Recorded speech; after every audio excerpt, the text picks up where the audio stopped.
Hello everybody, this is তোফাইল। আজকের এই ভিডিওতে আমি তোমার সঙ্গে শেয়ার করব এমন কিছু ইংলিশ স্ট্রাকচারস যেগুলো অত্যন্ত গুরুত্বপূর্ণ ইংরেজিতে কথা বলতে চাই। ওকে, সো আজকের ভিডিওতে আমি এরকম ধরনের অ্যাডভান্স ইংলিশ স্ট্রাকচার শেয়ার করবো যেগুলো বেশি বেশি করে ইংরেজিতে ব্যবহার হয়। ওকে, সো এই ভিডিওটা তোমরা অবশ্যই শেষ পর্যন্ত দেখো। এই ভিডিও থেকে তোমরা অনেক কিছু নতুন নতুন ইংলিশ অ্যাডভান্স স্ট্রাকচার শিখতে পারবে। Okay, so stay connected with me till the end and let's get started. Okay, তো আমরা প্রথম যেটা স্ট্রাকচার সেটা হচ্ছে ইনস্টেড অফ। ইনস্টেড অফ এরকম ধরনের মানে স্ট্রাকচার তোমরা কিন্তু অলরেডি হয়তো দেখেছো বা শুনেছো, রাইট? তো ইনস্টেড অফ কথার অর্থ হচ্ছে পরিবর্তে। ইনস্টেড অফ কথার অর্থ কি? পরিবর্তে।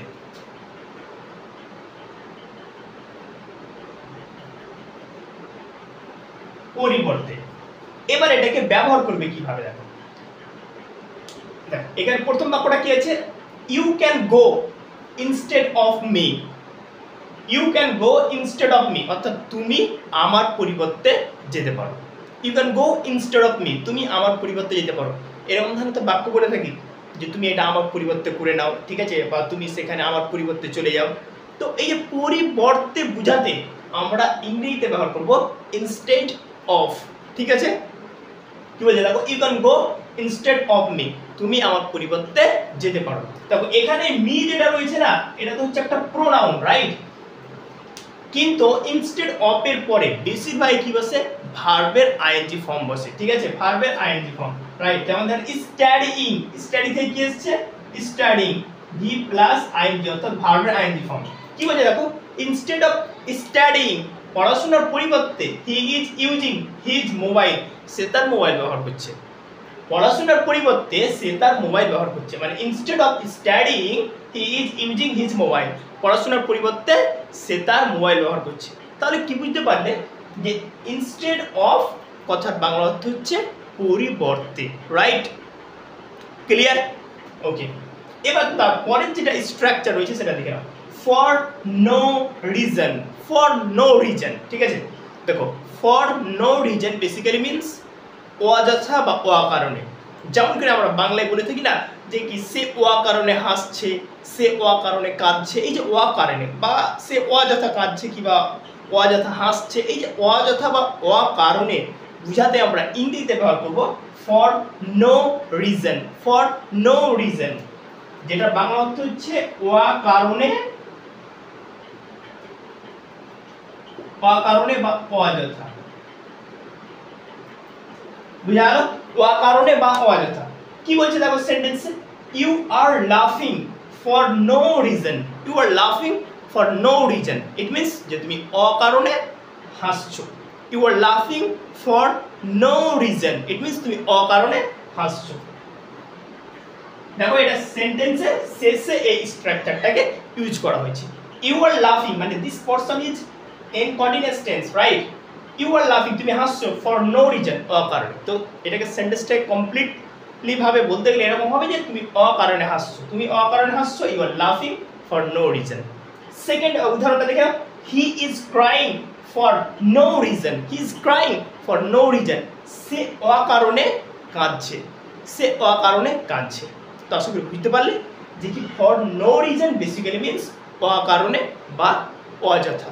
ওকে, পরের স্ট্রাকচারটা হলো বিকজ অফ।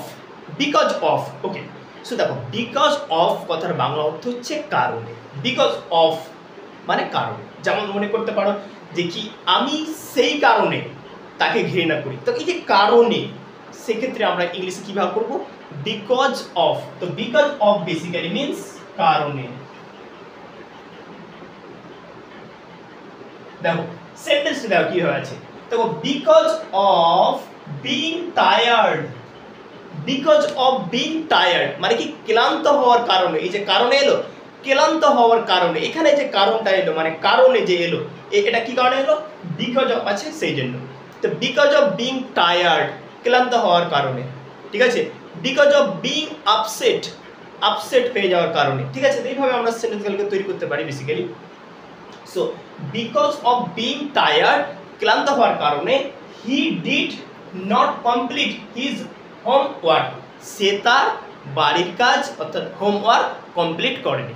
তাহলে দেখতে পেলে যে বিকজ অফ বিং টায়ার্ড, ক্লান্ত হওয়ার কারণে সে তার বাড়ির কাজ কমপ্লিট করেনি।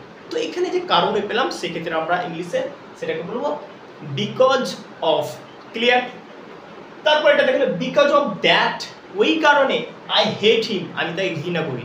ওই কারণে, because of that, that basically means ওই, অথবা সেই জন্য বলতে পারি কি সেই কারণে, এখানে হবে সেই কারণে আই হেট হিম, আমি তাকে ঘৃণা করি। তো বিকজ অফ যখন দেখবে তখন বুঝতে পারবে দেখি সেখানে কারণে বোঝাতে ব্যবহার করা হয়েছে, রাইট? তারপরে কি আছে দেখো, without any doubt. Without any doubt, দেখো এটা খুব সুন্দর একটা structure. Without any doubt basically means নিঃসন্দেহে, মানে কোনো সন্দেহ নেই যেটাতে।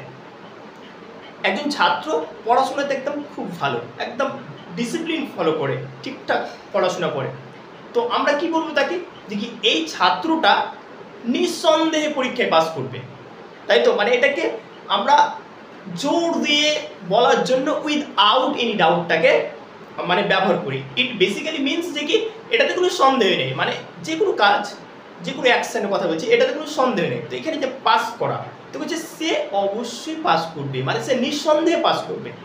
তো নিঃসন্দেহে বোঝাতে আমরা ইংলিশে ব্যবহার করবো without any doubt. Okay,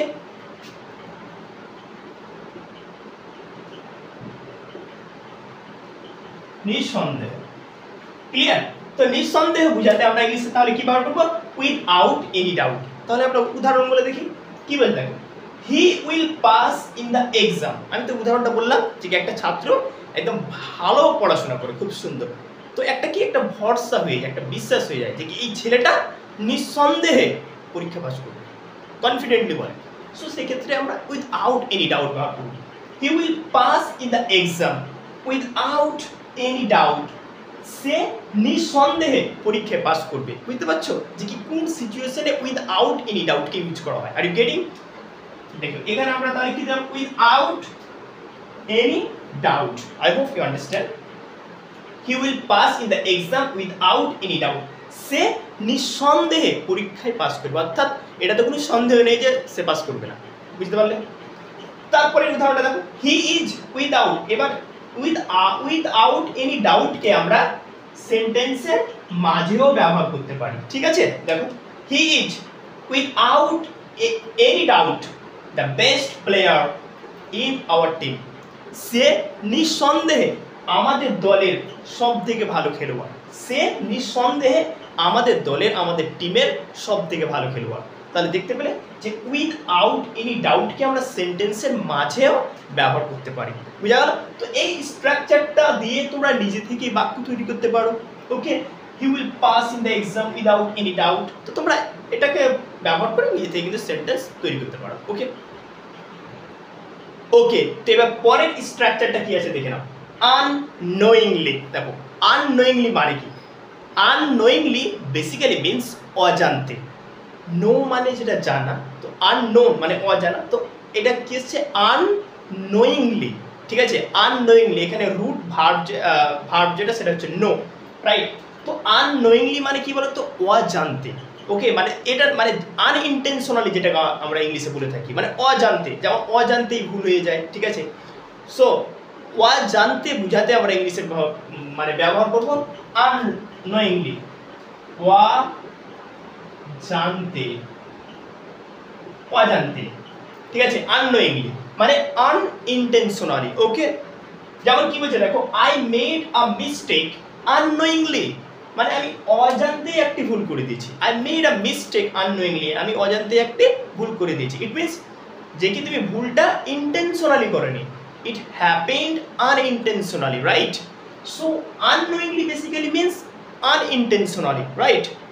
so I made a mistake unknowingly, আমি মানে অজান্তে একটা ভুল করেছি। ঠিক আছে, পরের উদাহরণটা দেখো, আননোয়িংলি অজান্তে আই ডিফেমড ইউ। তো এটা যে তুমি কাউকে চিনো না, জানো না, তার ব্যাপারে তুমি বদনাম করে দিলে। সো ডিফেমড হিয়ার বেসিক্যালি মিনস বদনাম। ডিফেমড মানে বাংলাতে তার অর্থটা হচ্ছে বদনাম। ডিফেম মানে বদনাম করা। আশা করি তোমরা ডিফেমেশন এটা ওয়ার্ডটা শুনেছো। ঠিক আছে, সো আননোয়িংলি আই ডিফেমড ইউ মানে অজান্তে আমি তোমাকে বদনাম করে দিয়েছি।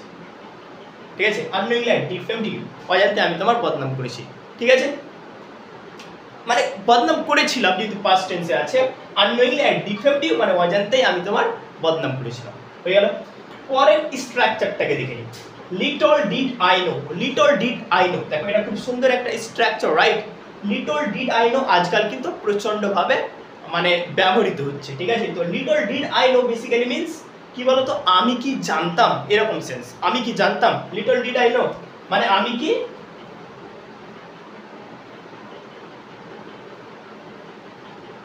জানতাম,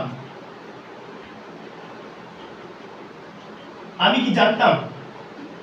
ওকে, দেখো লিটল ডিড আই নো আমি কি জানতাম, তারপর কেউ তোমাকে চিট করে নিল, তুমি তো আগে থেকে জানো না যে সে তোমাকে চিট করবে, বাট যে তোমাকে চিট করলো তার হয়তো আগে থেকে প্রি প্ল্যান ছিল যে যে she would cheat you, right?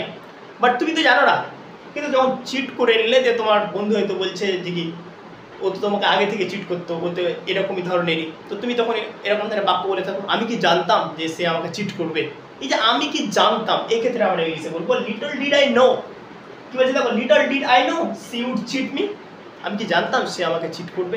এখানে উড দিলাম কারণ এটা পাস্ট টেন্সে আছে, ডিড তার জন্য। ঠিক আছে, little did I know she would cheat me, আমি কি জানতাম সে আমাকে চিট করবে অথবা ধোকা দিবে। ঠিক আছে, so little did I no basically means আমি কি জানতাম। ঠিক আছে,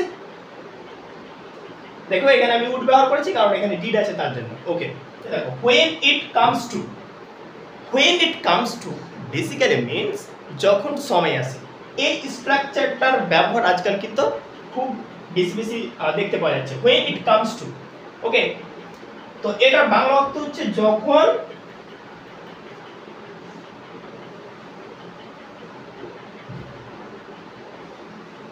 যখন সময় আসে, when it comes to যখন সময় আসে। এবার একটা জিনিস মনে রাখবে, when it comes to এর পরে কিন্তু কি ব্যবহার হবে বলতো, ভার্বের আইএনজি ফর্ম ব্যবহার হবে। when it comes to তারপরে কি হবে, ভার্বের আইএনজি ফর্ম মানে ব্যবহার হবে। সেন্টেন্সটা দেখো কি বলছে, when it comes to, when it comes to ব্যবহার করা হয়েছে, তারপরে কি আছে ভার্বের আইএনজি। দাও ক্লিন থেকে কি এসেছে, ক্লিনিং, ভার্ব প্লাস কি আছে আইএনজি ফর্ম রয়েছে ভার্বের। তো বলছে when it comes to cleaning, যখন cleaning the house, যখন ঘর পরিষ্কার করার সময় আসে, she sits for study, সে পড়াশোনা করতে বসে যায়। মানে কারণ সে ঘর পরিষ্কার করবে না তার জন্য সে পড়তে বসে গেল, তাহলে তাকে আর বলবে না যে ঘর পরিষ্কার কর। ঠিক আছে, তো এই সেন্সে আমরা when it comes to কে ব্যবহার করব। তো when it comes to থাকবে, তারপরে প্লাস ভার্বের আইএনজি ফর্ম থাকবে। দেখে নাও বাক্যটা, when it comes to cleaning the house, যখন ঘর পরিষ্কার করার সময় আসে, she sits for study, সে পড়তে বসে। ঠিক আছে, তো আই হোপ যে তোমরা বুঝতে পারলে।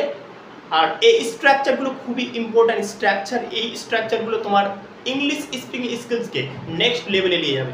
So thanks for watching this video, thank you. ভিডিওটি ভালো লাগলে অবশ্যই লাইক করবেন এবং বাংলা থেকে ইংলিশ শেখার জন্য আমার এই চ্যানেলটিকে সাবস্ক্রাইব করবেন। Thank you.